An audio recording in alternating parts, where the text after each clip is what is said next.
Assalamualaikum warahmatullahi wabarakatuh. Dalam kesempatan kali ini kita akan membahas interaksi sosial. Perlu diketahui terlebih dahulu, interaksi sosial adalah hubungan yang dilakukan antara individu dengan individu, individu dengan kelompok, maupun kelompok dengan kelompok.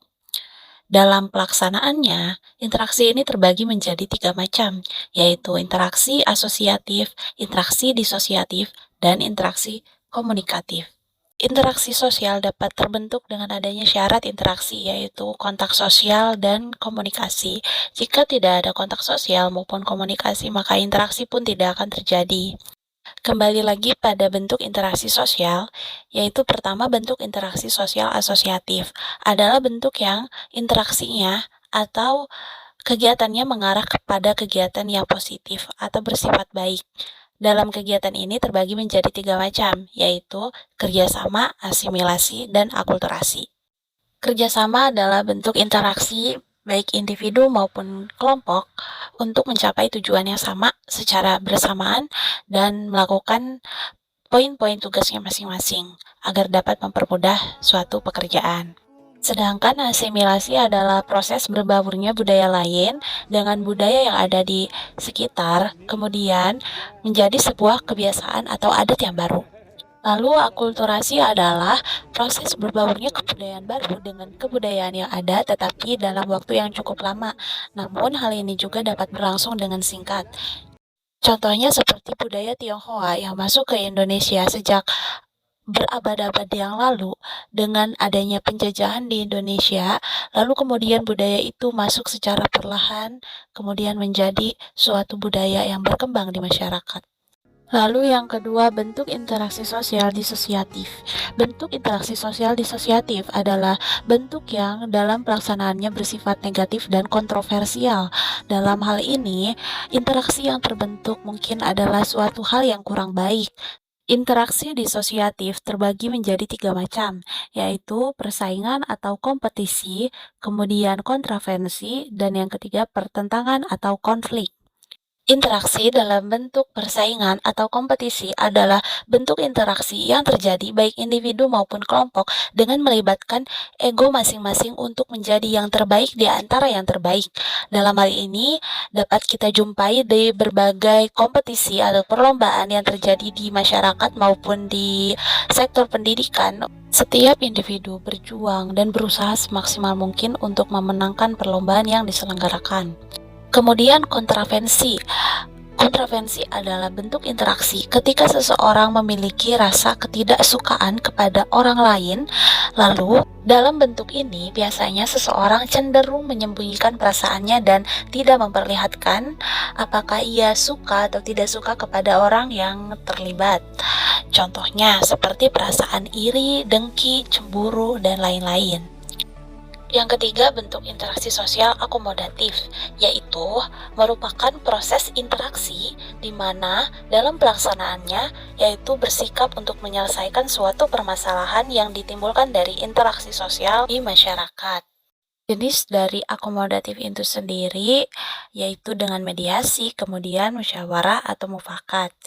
Nah, pengertian dari masyarakat itu sendiri adalah suatu kesatuan manusia yang berkumpul dalam suatu wilayah yang sama-sama memegang suatu norma atau pandangan hukum tertentu untuk mewujudkan kenyamanan dalam lingkungannya agar tercipta lingkungan yang aman dan damai. Kemudian, ada yang disebut juga dengan komunitas. Komunitas adalah bagian dalam masyarakat yang jumlahnya bisa besar maupun kecil bergantung pada jenis-jenis yang disukai atau diminati secara bersamaan, tergantung pada jenis komunitas yang dibentuk. Masyarakat maupun komunitas ini adalah suatu hal yang berbeda. Untuk itu, keduanya memiliki ciri sebagai pembeda masing-masing. Masyarakat dari segi jumlahnya memiliki jumlah yang lebih besar daripada komunitas. Kemudian, dalam masyarakat itu sendiri terdiri dari beragam suku, beragam agama yang saling melengkapi. Maka diperlukannya sikap toleransi. Kemudian, masyarakat lebih produktif dan saling bergantung pada satu sama lain karena manusia pada hakikatnya sebagai makhluk sosial. Untuk itu tidak dapat berdiri sendiri. Sedangkan komunitas kumpulannya lebih kecil, bersifat homogen, kemudian berpusat pada suatu hal yang diagungkan atau disukai, lalu dalam pelaksanaannya lebih bersifat kedaerahan atau hanya berlaku di wilayah tertentu saja. Dalam bermasyarakat, tentunya manusia memiliki kebutuhan dasar sebagai makhluk ciptaan Tuhan yang harus terpenuhi. Yang pertama adalah kebutuhan fisiologis. Kebutuhan ini berupa kebutuhan fisik manusia yang harus terpenuhi sebagai makhluk hidup, yaitu berupa oksigen, cairan, makanan, kemudian istirahat, aktivitas, serta kesehatan pada tubuh. Tak lupa juga seksual sebagai upaya untuk memperbanyak keturunan. Yang kedua adalah keselamatan dan rasa aman, yaitu kebutuhan manusia yang secara naluriah agar selalu merasa aman dan terhindar dari berbagai ancaman. Yang ketiga yaitu kebutuhan yang tak kalah pentingnya dengan kebutuhan lain-lain yang harus terpenuhi sebagai manusia, yaitu kebutuhan akan rasa cinta yang secara manusiawi timbul dalam diri manusia, yang dalam tujuannya untuk menambah keturunan, berkeluarga, menciptakan kehidupan yang harmonis dan menyenangkan. Kemudian yang keempat adalah kebutuhan harga diri.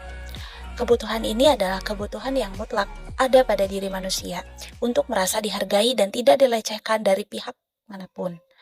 Kemudian, kebutuhan ini dapat timbul dari diri sendiri maupun orang lain, yaitu dengan satu, menghargai diri sendiri atau self-respect adalah suatu bentuk penghargaan pada diri sendiri sebagai ciptaan Tuhan Yang Maha Esa, yaitu dengan menerima apapun kelebihan dan kekurangan kita sebagai makhluk yang diciptakan oleh Tuhan, menghargai pemberian Tuhan, dan mensyukuri apapun itu. Kemudian, kebutuhan harga diri yang dari orang lain, yaitu respect from others, adalah bentuk penghargaan dari orang lain seperti pengakuan, pujian, sehingga terciptalah perasaan yang menyenangkan dan menimbulkan sikap percaya diri. Selain itu juga dapat menciptakan sebuah keterkenalan bagi seseorang yang diberi penghargaan ini. Tentunya bentuk penghargaan ini adalah bentuk penghargaan yang dapat membuat kita lebih optimis untuk menjalani kehidupan. Lalu yang kelima adalah kebutuhan aktualisasi diri, yaitu keinginan yang secara naluriah ada pada diri manusia untuk berubah menjadi lebih baik. Tentunya hal ini dilakukan untuk meningkatkan value yang ada pada dirinya, untuk mencapai apa yang diinginkannya, serta untuk meningkatkan kualitas hidupnya. Kemudian, apa sih yang dimaksud dengan sosialisasi? Nah, sosialisasi ini adalah suatu penanaman kebiasaan dari suatu generasi ke generasi. Contohnya, misalkan orang tua yang menerapkan tata krama makan, sopan santun kepada anaknya. Dengan bersosialisasi, kita dapat memperoleh ilmu dari masyarakat, kemudian lebih erat dengan masyarakat, lalu dapat membentuk kepribadian yang unik juga untuk diri kita. Cara bersosialisasi dengan baik adalah dengan bertemu dengan banyak orang, kemudian berjejaring dimanapun, lalu mencari ilmu baik di media online maupun di suatu acara.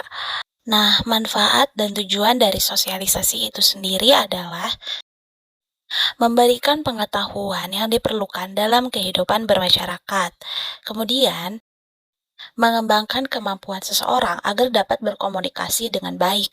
Lalu, yang ketiga adalah untuk menerapkan atau menanamkan nilai norma yang berlaku dalam masyarakat agar dapat terselenggarakan dengan baik. Kesimpulannya adalah interaksi sosial dan sosialisasi adalah suatu hal yang sangat berkaitan. Kemudian, untuk menyelenggarakan interaksi sosial itu sendiri, manusia memiliki kebutuhan dasar yang harus terpenuhi, yaitu 5 kebutuhan dasar yang tadi sudah saya paparkan. Mungkin sekian yang dapat saya sampaikan. Mohon maaf bila ada kesalahan. Semoga bisa bermanfaat bagi kita semua dan dapat kita ambil hikmah dari materi yang telah saya sampaikan ini. Assalamualaikum warahmatullahi wabarakatuh.